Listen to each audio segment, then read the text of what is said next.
আসসালামু আলাইকুম, কেমন আছেন সবাই? সবাইকে আবারও স্বাগতম জানাচ্ছি। আমি মেহেদি মনোয়ার জিম। আমাদের ফাইন্যান্সিয়াল অ্যাকাউন্টিং কোর্সে আমরা নিয়মিতভাবে ভ্যাট ট্যাক্স সহ অ্যাকাউন্টিং এবং ফাইন্যান্সের বিভিন্ন বিষয় নিয়ে আলোচনা করছি। আপনাদের কাছে সহজভাবে বাংলায় এই বিষয়গুলিকে শেখানোর জন্য আমাদের এই চেষ্টা। তাই আমাদের অনুপ্রাণিত করতে এবং আমাদের ভিডিওগুলির নিয়মিত আপডেট পেতে আমাদের চ্যানেলটিতে অবশ্যই সাবস্ক্রাইব করবেন এবং পাশে থাকা বেল বাটনটিতে প্রেস করতে ভুলবেন না, তাহলে আমাদের নিয়মিত ভিডিওগুলোর আরও নোটিফিকেশন আপনারা পাবেন। তো আজকে আমি আমাদের ভ্যাটের যে লেকচারগুলি চলছে, আজকে আমি যেটা নিয়ে আলোচনা করতে চাই এটা হচ্ছে এক্সেম্পটেড আইটেম, ভ্যাট এক্সেম্পটেড।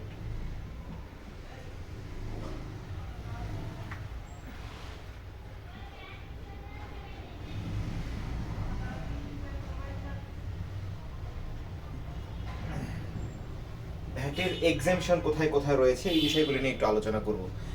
সরকার বিভিন্ন আদেশের মাধ্যমে এবং ভ্যাট আইনের একটা তফসিলের মাধ্যমে, বিভিন্ন তফসিলের মাধ্যমে, জাতীয় রাজস্ব বোর্ডের আদেশের মাধ্যমে বিভিন্নভাবে বেশ কিছু পণ্যের উপরে সরকার ভ্যাট থেকে অব্যাহতি দিয়েছে, মূসক থেকে অব্যাহতি দিয়েছে বা ভ্যাটের এক্সেমশন দিয়েছে। তো আজকে আমরা এই জিনিসগুলি নিয়ে টুকিটাকে আলোচনা করব, এই জিনিসগুলিকে আপনাদের কাছে একটু ক্লিয়ার করার চেষ্টা করব। তো এখানে প্রথমেই বলতে চাই কোন কোন প্রোডাক্টের উপরে আসলে ভ্যাট এক্সেমশনটা রয়েছে সেটা আমরা একটু আলোচনা করি। প্রথম হচ্ছে ভ্যাট আইনে সবার আগে সরকার আমাদের আমাদের কথা চিন্তা করে, আমাদের দৈনন্দিন প্রয়োজনে যে জিনিসগুলি আমাদের দরকার হয়, আমাদের নিত্য নৈমিত্তিক মৌলিক চাহিদা পূরণের জন্য আসলে বলতে গেলে যে বিষয়গুলি দরকার হয়, পাশাপাশি কৃষি পণ্যের জন্য, কৃষির উৎপাদন বাড়ানোর জন্য যে বিষয়গুলি যে জিনিসগুলি দরকার হয়, এইগুলিকে ভ্যাট আইনের প্রথম তফসিলে অন্তর্ভুক্ত করা হয়েছে। সে ফার্স্ট শিডিউল বা প্রথম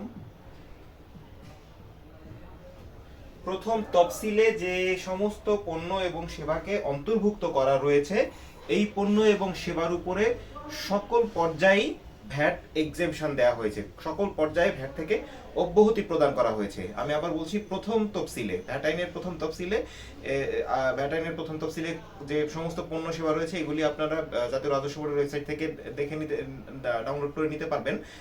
এই সমস্ত পণ্যের লিস্ট অবশ্যই রয়েছে, এছাড়াও গুগল সার্চ করে অনেক জায়গায় পেতে পারেন। তো এই প্রথম তফসিলে যে সমস্ত পণ্য এবং সেবা রয়েছে এইগুলির উপর আমদানি, উৎপাদন থেকে শুরু করে ব্যবসায়ী পর্যন্ত বিভিন্ন পর্যায়ে এগুলি থেকে ভ্যাটের এক্সেমশন দেওয়া হয়েছে। এছাড়াও সরকার বিভিন্ন সময়ে বিভিন্ন প্রয়োজনে, যেমন আমরা জানি যে কিছুদিন আগে আমাদের করোনার সময়, করোনা যখন আমাদের দেশে স্টার্ট হয় তখন চিকিৎসা সামগ্রীর, করোনা রিলেটেড যে চিকিৎসা সামগ্রীগুলি, যেমন আপনার পিপি, তারপরে করোনা টেস্টিং কিট, এই জিনিসগুলি কিন্তু উপরে সরকার করোনার স্বার্থে, জাতীয় স্বার্থে কিন্তু ভ্যাট থেকে অব্যাহতি প্রদান করেছিল বিভিন্ন সময় বিভিন্ন এসআরওর মাধ্যমে।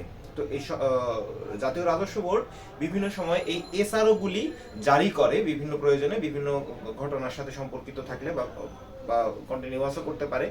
তবে ম্যাক্সিমাম ক্ষেত্রেই দেখা যায় যে এসআইআর গুলো একটা নির্দিষ্ট মেয়াদি হয়, তবে বোর্ড চাইলে এটাকে আজীবনের জন্য করতে পারে, এটা কোনো প্রবলেম না। কিন্তু ম্যাক্সিমাম ক্ষেত্রে দেখা যায় যে এগুলিকে বোর্ড একটা নির্দিষ্ট সময়ের জন্যই নির্ধারণ করে বিভিন্ন এসআরও জারি করে। এসআরওর পরিপূর্ণ লিস্ট, ভ্যাট এসআরও নামেই একটা ট্যাব রয়েছে জাতীয় রাজস্ব বোর্ডের ওয়েবসাইটে। সেই ওয়েবসাইটে এসআরওর প্রত্যেকটা বিষয়ের এসআরওর আপনারা কি বিষয় সহ পুরো পরিপূর্ণ এসআরও গুলি দেখে নিতে পারবেন। তাহলে আপনাদের প্রত্যেকটা এসআরও সম্পর্কে কখন কোন কোন জায়গায় কোন কোন এসআরও এখন ভ্যালিড আছে, কোনটা কোনটা ভ্যালিড নাই, ওখান থেকে পেয়ে যাবেন। তো ওই এসআরও গুলির মাধ্যমে সরকার বিভিন্ন সময় ভ্যাটের এক্সেমশন বা অব্যাহতি প্রদান করছে। এখন ভ্যাট আসলে,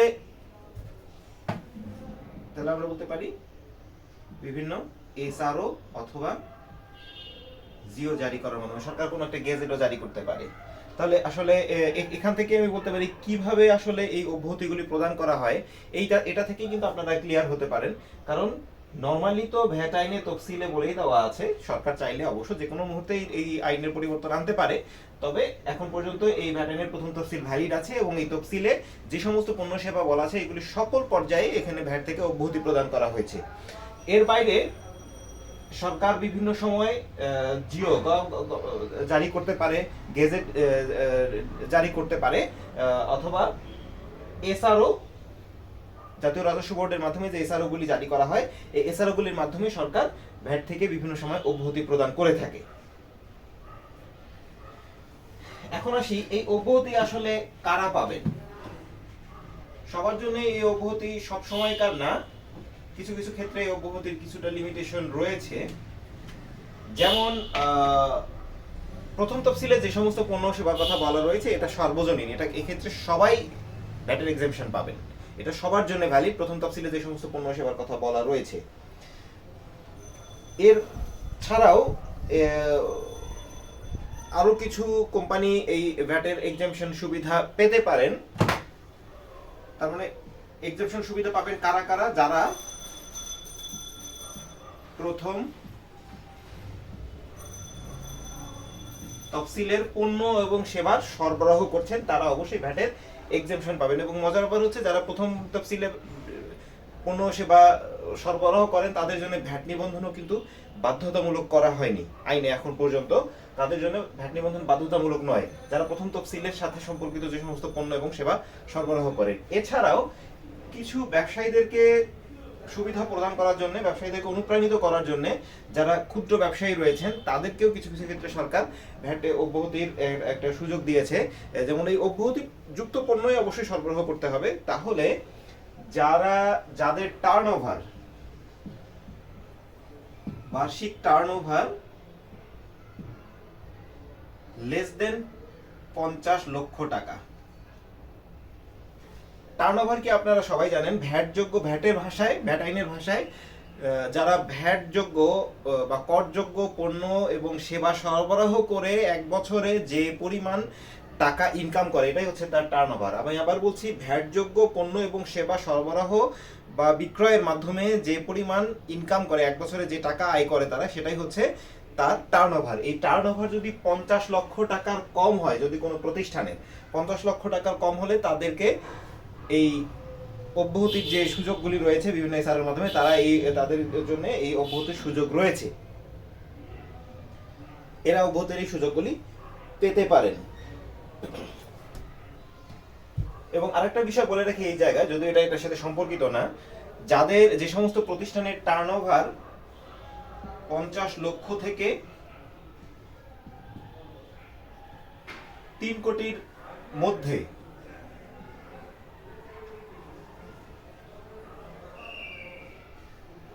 এটা হচ্ছে কোনো কোম্পানি, কোন একটা কোম্পানির বা কোনো প্রতিষ্ঠানের যদি টার্নওভার 50 লক্ষ টাকার বেশি এবং 3 কোটি টাকার কম হয়, তাহলে কিন্তু তাদেরকে, আমরা জানি ভ্যাটের যে স্ট্যান্ডার্ড রেট 15% বা যে কোনো এই স্ট্যান্ডার্ড রেটে তাদেরকে ভ্যাট প্রদান বাধ্যতামূলক নয়। তারা চাইলে তাদের প্রয়োজনে 4% রেটে তাদের টার্নওভারের উপর 4%, এটা 4, এটা 8 মনে করবেন না, এটা হচ্ছে 4% রেটে তারা টার্নওভার ট্যাক্স প্রদান করতে পারবে। তাদের জন্য 15% ভ্যাট প্রদান করা জরুরি নয়, তারা 4% রেটে তাদের টার্নওভারের উপরে 4% হারে ভ্যাট প্রদান করতে পারবে।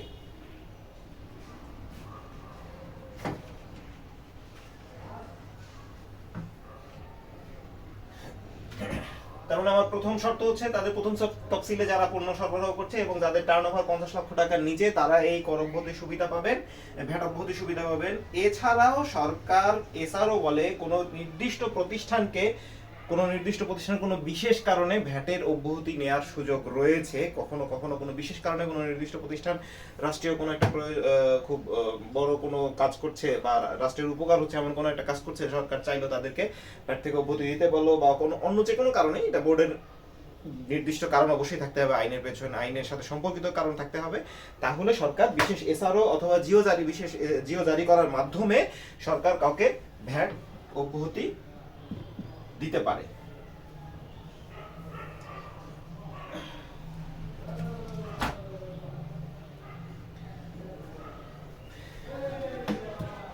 এই হচ্ছে যারা ভ্যাট থেকে অব্যাহতি পাবেন তারা পাবেন, তাদের যোগ্যতাটা বললাম। এরপরে আসি, আসলে যদি ভ্যাট অব্যাহতি প্রাপ্ত পণ্যের ক্ষেত্রে মূসক উৎসে কর্তন করতে হবে কিনা, এই বিষয়ে আমাদের অনেকের মধ্যেই বিভিন্ন জায়গায় বিভিন্ন রকম কনফিউশন রয়েছে। যে ভ্যাট অব্যাহতিপূর্ণ যোগ্য পণ্য সরবরাহ করছে, তাহলে তারা উৎসে কর্তনযোগ্য কোনো কোম্পানির কাছে বা প্রতিষ্ঠানের কাছে যদি সরবরাহ করে, তাহলে কি ভ্যাট ডিডাকশন করতে হবে কিনা, উৎসে কর্তন করতে হবে কিনা। এক্ষেত্রে প্রথম শর্ত হচ্ছে যদি সেই প্রতিষ্ঠান কার্যাদেশের মাধ্যমে বা টেন্ডারের মাধ্যমে, এক্ষেত্রে বিধি হচ্ছে যদি কোনো প্রতিষ্ঠান টেন্ডার বা কার্যাদেশের মাধ্যমে কোনো পণ্য বা সেবা সরবরাহ করে উৎসে কর্তনকারী প্রতিষ্ঠানের কাছে পণ্য বা সেবা সরবরাহ করে, এবং সেটা যদি প্রথম তফসিলের বহির্ভূত কোনো পণ্য হয়, শুধুমাত্র প্রথম তফসিল বহির্ভূত কোনো পণ্য হয়, তাহলে অবশ্যই উৎসে ভ্যাট বিডিএস বা উৎসে ভ্যাট ডিডাকশন করতে হবে। উৎসে কর্তনকারী প্রতিষ্ঠান যদি প্রথম তফসিল বহির্ভূত অন্য কোনো পণ্য বা সেবা ভ্যাট যেটা উপর অব্যাহতির সুযোগ রয়েছে, সেক্ষেত্রে কার্যাদেশ বা টেন্ডারের মাধ্যমে যদি করে, তাহলে তারা সেক্ষেত্রে উৎসে কর্তনকারী প্রতিষ্ঠান উৎসে কর্তন করে ফেলবে, কর্তন বিডিএস কেটে ফেলবে।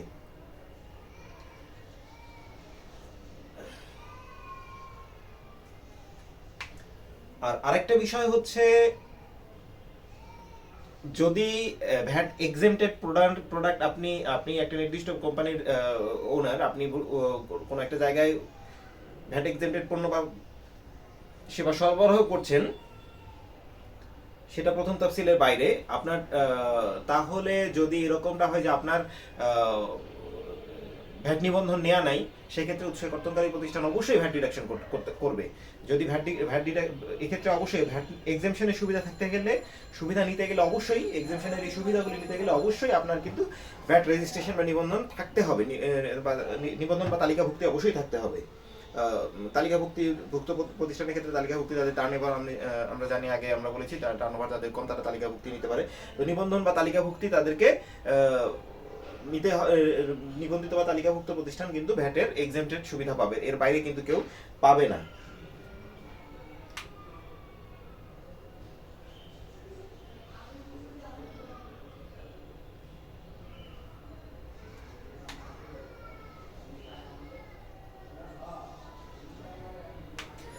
এখন আপনাদের প্রথম তফসিল তো আমি আগেই বলেছি, আপনারা জাতীয় রাজস্ব বোর্ডের ওয়েবসাইট থেকে দেখে নিতে পারবেন, অথবা জানেন যে প্রথম তফসিলে ভ্যাট আইনের নিচের দিকে দিয়ে দেওয়া আছে প্রথম তফসিলটা, এখান থেকেও আইনের নিচের দিকে রয়েছে, এখান থেকেও দেখে নিতে পারবেন। আর এসআরও গুলির লাস্ট যে এসআরওটা আমরা পেয়েছি, যে কোন কোন প্রোডাক্টের উপর কোন কোন ধাপে, কিছু প্রোডাক্টের উপর সরকার এসআরওর মাধ্যমে আমদানি পর্যায়ে, কিছু প্রোডাক্টের উপর উৎপাদন পর্যায়ে, কিছু কিছু পণ্যের উপরে, পণ্য বা সেবার উপরে ব্যবসায়ী পর্যায়ে ভ্যাট থেকে অব্যাহতি প্রদান করেছেন। কোথাও কোথাও সম্পূরক শুল্ক নয়, শুধু ভ্যাট থেকে অব্যাহতি প্রদান করেছেন। তো এইটার লিস্টটা বা এসআরও নাম্বারটা আমি দিয়ে দিচ্ছি আপনাদের সহজার্থে, আপনারা দেখে নেবেন। এটা হচ্ছে 141 আইন 2021/138, 141 নাম্বার এসআরও, যেটার পরিপূর্ণ এসআরও নাম্বার হচ্ছে 141 আইন 2021/138। এই এসআরও নাম্বারে বিভিন্ন পর্যায়ে কোন কোন পণ্য বা সেবাকে কোন কোন পর্যায়ে ভ্যাট এক্সেমশন দেওয়া হয়েছে, এটার পরিপূর্ণ লিস্ট আছে। আপনারা এই লিস্টটা এসআরওটা এনবিআর এর ওয়েবসাইট থেকে ডাউনলোড করে নেবেন, এবং আপনারা যদি যেই পণ্য বা সেবা সরবরাহ করেন না কেন, সেই পণ্য বা সেবা সরবরাহের ক্ষেত্রে এই যে জায়গায় যে পর্যন্ত রয়েছে সেই সুযোগগুলি নিতে পারবেন। তবে এটা সব সময়কার জন্য নয়, এটার যে কোনো সময় সরকার বা জাতীয় রাজস্ব বোর্ড যদি প্রয়োজন মনে করে, যে কোনো সময় এটা পরিবর্তন করতে পারে বা সংশোধন করতে পারে। তবে এখন পর্যন্ত আমি 2021-22 অর্থ বছরের কথা বলছি, আজকে 2022-এর ফেব্রুয়ারি মাস এটা, তো এখন পর্যন্ত এই এসআরওটা ভ্যালিড রয়েছে। তবে যারা এই ভিডিওটা আরো অনেক পরে দেখবেন, তাদের ক্ষেত্রে হয়তো বা এসআরওটা ভ্যালিড নাও থাকতে পারে, তারা শেষ এসআরওর উপর যদি কোনো অ্যামেন্ডমেন্ট আসে সেটা অবশ্যই দেখে নেবেন। এই হচ্ছে মোটামুটি আমার ভ্যাট এক্সেমশনের একটা স্বল্প ধারণা আপনাদেরকে দেওয়ার চেষ্টা করেছি। আমরা ভ্যাট নিয়ে আরো নিয়মিতভাবে আলোচনা করব। আমরা চাই আপনাদেরকে পরিপূর্ণভাবে ভ্যাটের, শুধুমাত্র ভ্যাট প্রফেশনাল না, আপনারা যারা ব্যবসা করছি তাদেরও ভ্যাট সম্পর্কে জানা দরকার। ভ্যাট প্রফেশনালদের তো অবশ্যই জানা দরকার, তবে নিজেরাও যদি না জানি তাহলে বিভিন্ন সময় বিভিন্ন জায়গায় প্রবলেম পড়তে হয়। তো এই কারণে আপনাদের ধারণাকে স্বচ্ছ করার জন্য, ক্লিয়ার করার জন্য আমরা ভ্যাট নিয়ে নিয়মিতভাবে আরো অনেকগুলি ভিডিও বানাবো, অনেকগুলি ভিডিও আপনাদেরকে উপহার দেওয়ার চেষ্টা করব। সে পর্যন্ত আমাদের সাথে থাকবেন, ভালো থাকবেন, সুস্থ থাকবেন, এবং সেই ভিডিওগুলির আপডেট পেতে, নোটিফিকেশন পেতে আমাদের চ্যানেলটিতে সাবস্ক্রাইব করতে ভুলবেন না। ধন্যবাদ সবাইকে। আসসালামু আলাইকুম।